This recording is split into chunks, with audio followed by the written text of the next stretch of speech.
Estimado Lalo, buen día. Como siempre, un gusto en saludarte y un placer compartir nuestra opinión con la audiencia, a quienes envío un caluroso saludo. En esta ocasión, mi comentario girará en torno a una noticia que conocimos esta semana. Yo creo que es la más relevante de la semana, si no es que yo te diría la más relevante del mes, por el impacto económico que tiene, por la relevancia en materia de política pública y desde luego por el efecto en el entorno de negocios que esta va a crear. Y se trata de la iniciativa preferente de reforma de la industria eléctrica que mandó el presidente López Obrador a inicios de la semana. Si bien antes de entrar en contexto, antes de entrar en conclusión, me gustaría poner a la audiencia en contexto. Hay que recordar que en materia de electricidad, a raíz de la reforma energética del sexenio pasado, se creó una institución que operaría el sistema de transmisión eléctrica del país.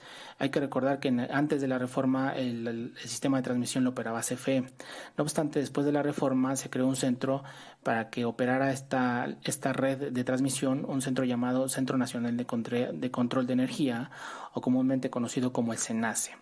El SENACE lo que hace es comprar electricidad, o lo que hacía es comprar electricidad y ponerla a disposición del mercado en algo que se conoció como el mercado eléctrico mayorista. ¿Cómo el SENACE cómo hacía la compra? Pues bien, asignaba la compra mediante subastas al generador que ofreciera el precio más bajo y que tuviera el impacto ecológico menor. Hay que recordar que es mediante subasta. ¿Y por qué mediante subasta? Porque de esta manera generaba o garantizaba los dos elementos más importantes, un precio bajo y un menor impacto ecológico. Solo para hacerte un paréntesis, la subasta es el mecanismo de asignación el mejor mecanismo de asignación a este tipo de mercado, y por ello, por ejemplo, es que el año pasado el Premio Nobel de Economía se asignó a dos economistas por sus estudios en subastas. Pues bien, mediante subasta se asignaba una compra eficiente con dos características: la continuidad en el suministro, es decir, que siempre hubiera electricidad y no hubiera variaciones en el voltaje, y el cuidado al medio ambiente, es decir, se le compraba a los generadores de fuentes renovables. Hay que recordar que no siempre los generadores de fuentes renovables eran los primeros en comprarles o en ser asignados la compra de electricidad, porque lo que se requiere o lo que el sistema requiere es el suministro continuo, es decir, que no haya variaciones en el voltaje dentro del sistema. Y desafortunadamente los generadores de fuentes renovables pues no pueden garantizar eso, porque dependen pues del medio ambiente y dependen de muchos factores que pueden alterar la generación y la creación de electricidad. Pues bien, con la iniciativa del presidente López Obrador, lo que hoy hará el SENACE es asignar la compra a CFE en primer lugar, no importa mediante qué tipo de mecanismo de producción la genere, y en segundo término y al final va a asignar la compra a los privados, a los generadores privados. Pues aquí mi comentario, mi estimado Lalo.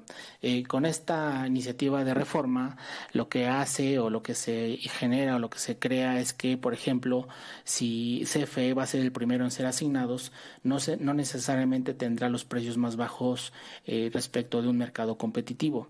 Es decir, la electricidad que vende CFE puede ser la más cara para el consumidor, puede ser más cara en la asignación, y esto tendrá que ser o más cara para el consumidor o necesariamente tendrá que tener un subsidio por parte del Estado para que el mercado, a los precios a los que el consumidor esté expuesto, no sean más altos. Entonces, o va a ser más cara o necesariamente tendrá un subsidio por parte del Estado para mantener el precio tal como lo conocemos hoy en día, lo cual no es eficiente.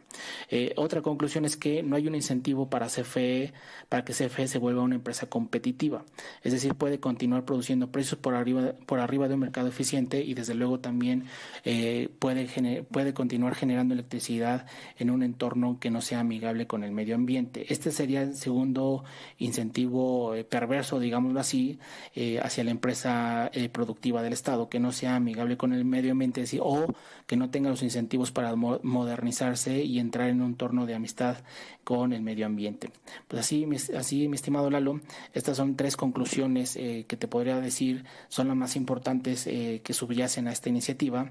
Es decir, que CFE va a ser el primero en ser asignado en la compra, y eso no necesariamente refleja menores precios para el mercado, y lo cual podría traer como consecuencia mayor precio al consumidor, o dos, la existencia de un subsidio por parte del Estado. Y la segunda gran conclusión es que no hay un incentivo para que se vuelva competitiva en materia de precios, y mucho menos en materia de generación de electricidad amigable con el medio ambiente. Pues así las cosas, mi estimado Lalo, en torno al dinero. Como siempre, te mando un fuerte abrazo y nos vemos la próxima semana.